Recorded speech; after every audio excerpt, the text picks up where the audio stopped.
Hello dear learners. In the previous video lecture, we discussed about the initiation process in eukaryotic transcription in details. In this video lecture, we will discuss about the transcription elongation process in details. Elongation करना मतलब क्या? We have to polymerization, focus on mainly on polymerization, or generally we are going to focus on addition of ribonucleotide, and we have to extend our transcript, that is your primary mRNA transcript.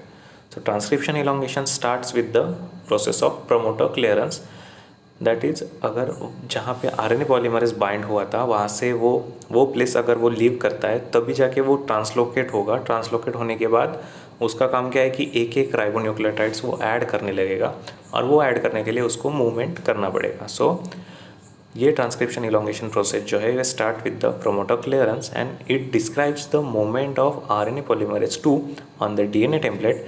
और आपको सबको पता है DNA replication का जो भी synthesis है it will in the direction of 5' to 3'. Also the transcription is और the synthesis of mRNA is also in the same direction, that is 5' to 3' direction. अभी once elongation ensure all the transcription initiation factors are released except transcription factor 2F and elongation factor that joins to RNA polymerase 2. elongation process start करने के लिए सबसे important काम होता है promoter clearance, और उसके बाद जो भी इनिशिएशन फैक्टर्स मौजूद थे, इस प्रकार के सब ट्रांसक्रिप्शन फैक्टर इनिशिएशन फैक्टर वहाँ पे थे, तो उन सबको रिलीज़ करना.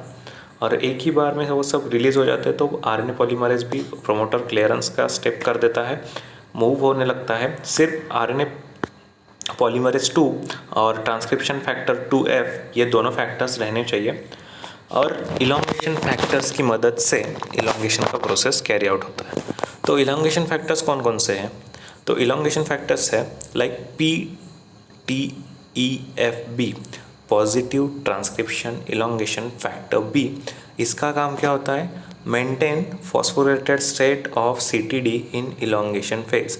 आपने देखा है कि इनिशिएशन में ट्रांसक्रिप्शन फैक्टर 2H जो था उसने CTD को फिफ्थ जो उसके 7 रेसिड्यूज थे CTD के, कुछ 7 अमीनो एसिड का रेसिड्यू था, उसमें फिफ्थ जो सीरिन रेसिड्यू था उसको फॉस्फोरिलेट करके रखा था ट्रांसक्रिप्शन फैक्टर 2H ने, और उसको मेंटेन करके रखा था फॉस्फोरिलेटेड स्टेट में.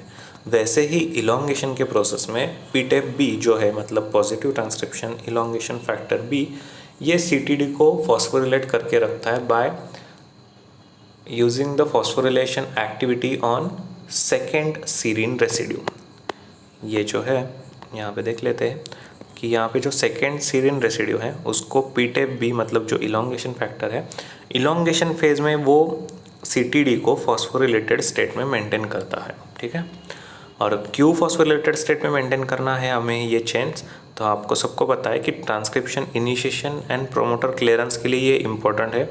दूसरा, मॉडिफिकेशन ऑफ mRNA जो है पोस्ट ट्रांसक्रिप्शनल मॉडिफिकेशन, उसके लिए ये फॉस्फोरिलेशन स्टेट होना बहुत ज़्यादा इम्पोर्टेंट है, मैंडेटरी है.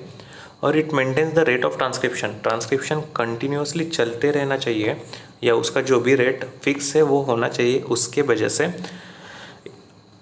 उसे फॉस्फोरिलेटेड स्टेट में रहना चाहिए. तो this is the process of elongation. ठीक है, in the next video we will discuss about the transcription termination in eukaryotes. Till then, if you have any question you can ask in the comment section. Thank you.